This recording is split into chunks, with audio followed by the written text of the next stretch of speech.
کہ جن کو ہم غیر مسلم سمجھ رہے ہیں وہ اسلامی طریقے اختیار کریں. اب کوئی عقل ہونی چاہیے. کوئی دستور دنیا کا ایسا ہے جس کی روح سے اس قسم کی حرکتیں جائز ہوں؟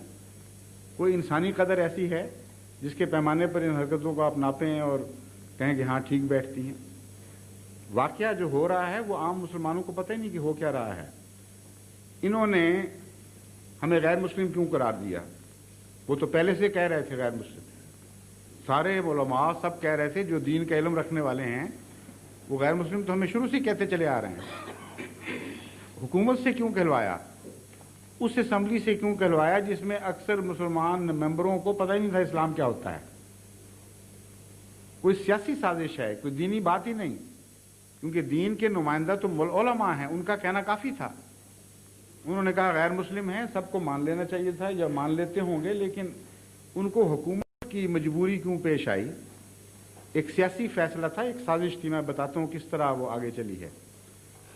اس کے نتیجے میں وہ یہ چاہتے تھے کہ قوانین بنا کر مسلمانوں ان کے اوپر ایسی سختی کی جائے کہ عام مسلمان جو ان کی باتیں سن کر احمدی ہوتے چلے جا رہے ہیں ان کے لیے ایک بھیانک دیوار کھڑی ہو جائے، ایک خطرہ پیدا کر دیا جائے کہ پہلے تو ہم برداشت کر لیتے تھے کسی حد تک، اب حکومت تمہیں پکڑے گی اگر تم احمدی ہو گئے. اور حکومت نے اعلان کر دیا کہ غیر مسلم ہیں تو عوام الناس بھی اور جو مذہب کا براہ راست علم نہیں رکھتے وہ کہیں گے اب تو بڑی بڑی بات ہو گئی ہے، حکومت نے کہہ دیا غیر مسلم ہوں گے. یہ کیا انہوں نے، بڑی اونچی دیوار بنا دی، لیبل لگا دیا کہ اب احمدی قانون کے نزدیک بھی غیر مسلم ہیں، لیکن احمدی پھر بھی ہوتے رہے. بلکہ اس کثرت سے ہونے شروع ہوئے کہ مارشل لا کے ابتدائی زمانہ میں ایک ان کے جرنیل تھے جنرل چشتی، انہوں نے آزاد کشمیر میں ایک بیان دیا اور وہ اخباروں میں چھپا. اس بیان میں انہوں نے ایک سوال کرنے والے کے سوال کے جواب میں یہ کہا کہ حکومت نے سارے میز لیے کہ جماعت احمدیہ کی اشاعت رک جائے اور دوسرے لوگ احمدی ہونا بند کر دیں جو قانونی ذرائع تھے. لیکن نتیجہ یہ نکلا ہے کہ جب سے یہ قانون 74 میں پاس ہوا ہے اس وقت سے اب تک ان کی افزائش 10% بذریعہ تبلیغ ہو چکی ہے. یعنی ان کی تعداد میں 2-3 سال کے اندر 10% کا اضافہ ہوا ہے ہماری رپورٹوں کے مطابق ان کی تبلیغ کے ذریعے. اب یہ شکل پیدا ہوئی جو ان کے اس اقدام کی پوری شکست کا اعلان تھا. اگر تم یہ سمجھتے ہو کہ غیر مسلم حکومت کے کہہ دینے سے لوگ رک جائیں گے یا اپنی عقل سے کام نہیں لیں گے، حکومت کی عقل سے کام لیں گے، یہ تو نہیں ہو سکتا. اس کے نتیجے میں اسکیمیں بنائی گئیں کہ اب زیادہ سختی کی جائے، زیادہ شدت اختیار کی جائے ظلم میں. اور ایک فیصلہ یہ کیا گیا جو آرڈیننس ہے 84 کا، اس کی روح یہ ہے کہ یہ بحث نہیں ہے کہ ہم ان کو غیر مسلم سمجھتے ہیں. بحث اب یہ ہے کہ جو ہم سمجھتے ہیں وہ یہ بن کے دکھائیں، اور اگر وہ یہ نہیں بنیں گے تو ہم ان کو ماریں گے. یہ ویسی بات ہے کہ کوئی انسان کسی کو کہہ دے میں تمہیں کتا سمجھتا ہوں، اکثریت ہے کہہ دے کتا کیا بیچارہ کر سکتا ہے اکیلا، لیکن اس کے باوجود لوگ ویسا آدمی بننے سے باز نہ آئیں. تو پھر فیصلہ کیا جائے کہ یہ بات نہیں ہوگی. اب جس کو ہم کتا سمجھیں وہ بھونک کے دکھائے، وہ کتوں والی حرکتیں کرے، کتوں والی غذا کھائے، کتوں والا ذریعہ زندگی کا بنا لے، تب ہم چھوڑیں گے، ورنہ معاف نہیں کریں گے. بین ہی یہ سلوک اب جماعت احمدیہ سے کیے جا رہے ہیں. غیر مسلم وہ ہمیں سمجھتے ہیں، سمجھتے رہے، ہمیں کیا فرق پڑتا ہے، ہم نے خدا کو جان دینی ہے، مولویوں کو جان تو نہیں دینی ہے، حکومت پاکستان کو نہیں دینی جان. کہتے ہیں ہم تمہیں غیر مسلم سمجھتے ہیں اس لیے تم غیر مسلم بن کے دکھاؤ، ورنہ ہم تمہیں معاف نہیں کریں گے، تمہیں قتل کریں گے. اب یہ جو صورتحال ہے مرتد کی سزا وغیرہ یہ سارا چل رہا ہے سلسلہ، اس کی روشنی میں اب آپ یہ پوزیشن دیکھیں احمدیوں کی کیا بنتی ہے اس ملک میں. پہلی بات یہ کہ ہم چونکہ تمہیں غیر مسلم سمجھتے ہیں اس لیے تمہیں یہ کہنے کا حق نہیں کہ خدا ایک ہے. دوسری بات، چونکہ ہم تمہیں غیر مسلم سمجھتے ہیں اس لیے تمہیں یہ کہنے کا حق نہیں کہ محمد مصطفیٰ صلی اللہ علیہ وآلہ وسلم سچے ہیں.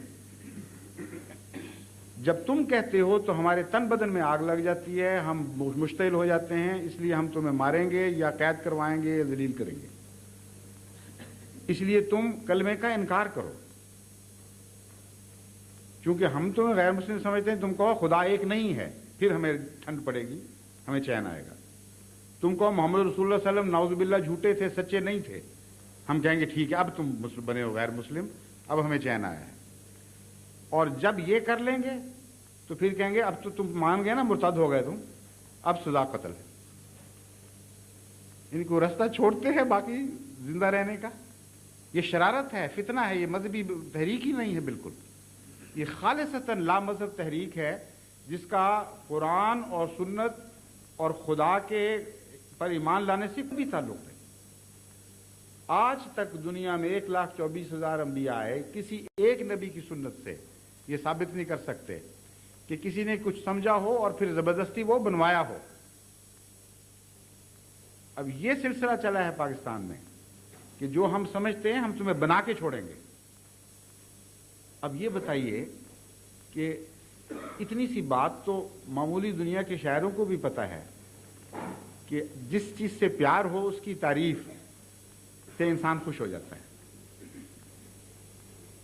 غالب کہتا ہے سب رقیبوں سے ہیں ناخوش، پر زنانے مصر سے ہے زلیخا خوش کہ محو ماہ کنا ہو گئیں۔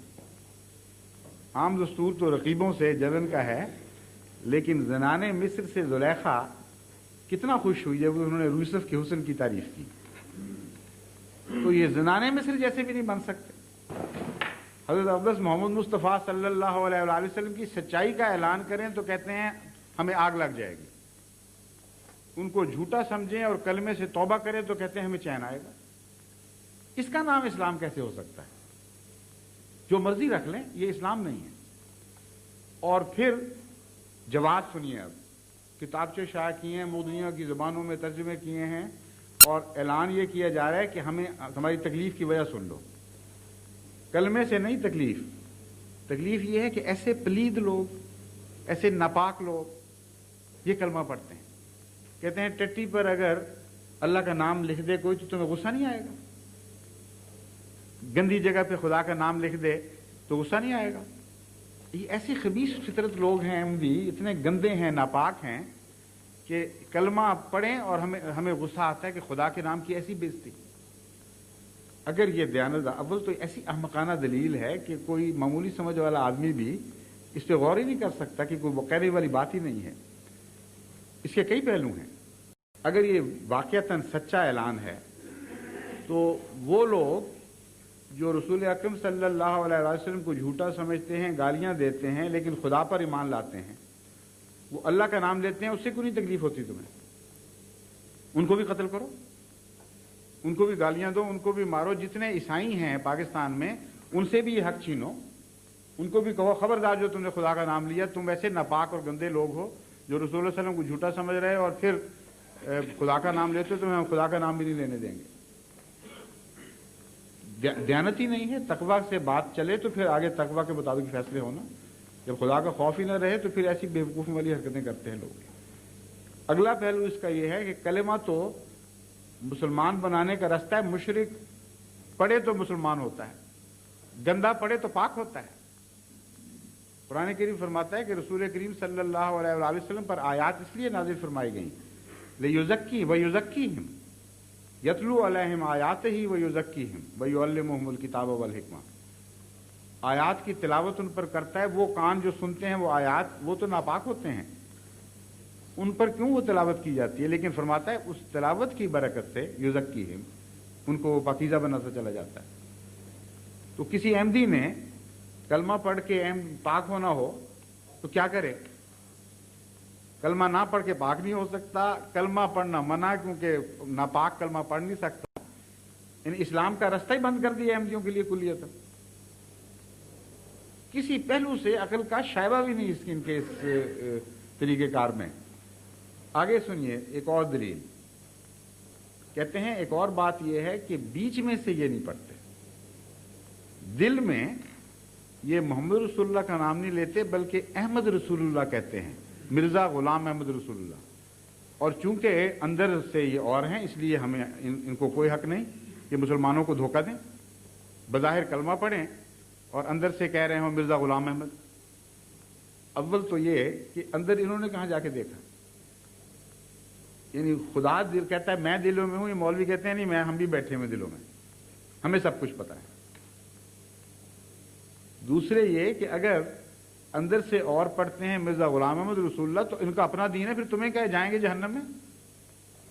پھر کیا فرق پڑتا ہے؟ اور کس کس کو تم روک سکتے ہو اس قسم کی منافقت سے؟ اگر منہ سے کچھ اور کہتا ہے تو جہاں تک انسان کا کام ہے اس کا صرف اتنا حق ہے خدا نے جو دیا ہے کہ اس کے قول کو قبول کر لے اور اس کا معاملہ خدا پر چھوڑے۔ پھر یہ انکویزیشن کی جو تحریک ہے یہ تو اسپین میں عیسائیوں نے ایجاد کی تھی کہ زبردستی اندر سے حال معلوم کرو بیچ میں سے وہ ہے کہ نہیں۔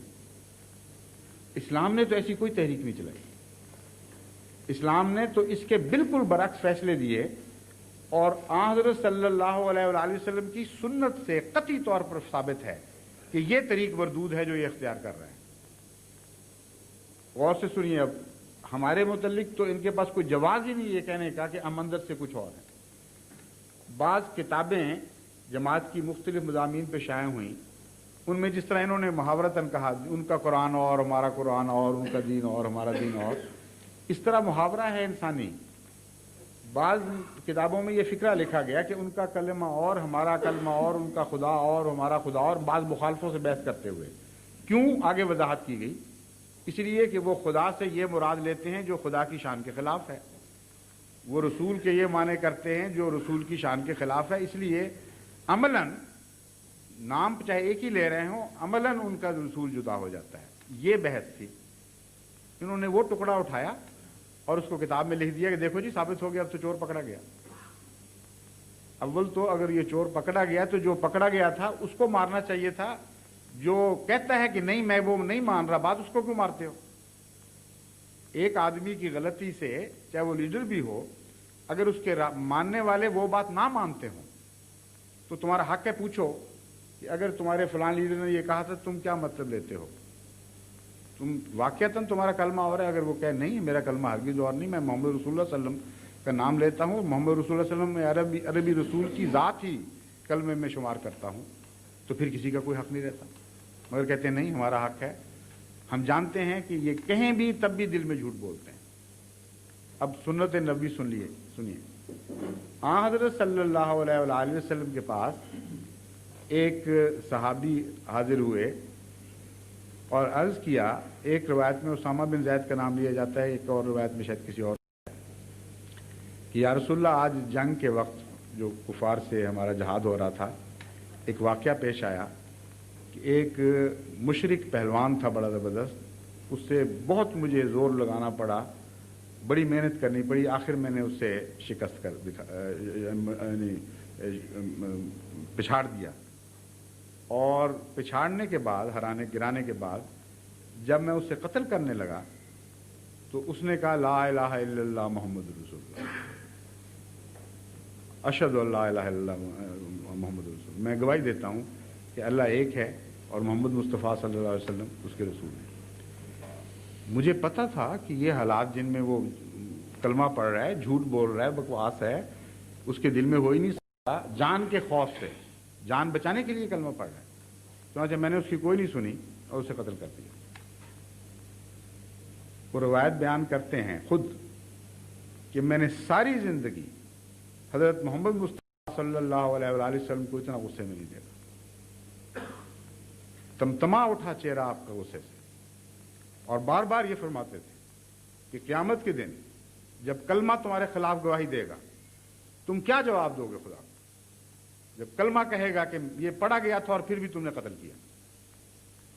کہتے ہیں اتنی دفعہ کہا کہ اس روایت میں ہے کہ میرا حسرت اٹھی کہ کاش اب رسول اللہ صلی اللہ علیہ وسلم اس کہنا بند کر دیں، اتنی مجھے تکلیف پہنچی۔ ایک اور روایت میں ہے جو اسی قسم کے مضمون کی روایت ہے، وہ بعد میں مسلمان ہوئے تھے جن کے متعلق یہ روایت ہے، انہوں نے کہا کہ جب میں نے رسول اللہ صلی اللہ علیہ وسلم کو یہ بات اپنا واقعہ سنایا تو آن حضرت صلی اللہ علیہ وسلم اتنے ناراض ہوئے، اتنے شدید غصے میں تھے کہ میں نے وہی ملتا جلتی روایت لیکن ایک فرق کے ساتھ کہ آپ نے یہ فرمایا بار بار حلا شققت قلبہ، حلا شققت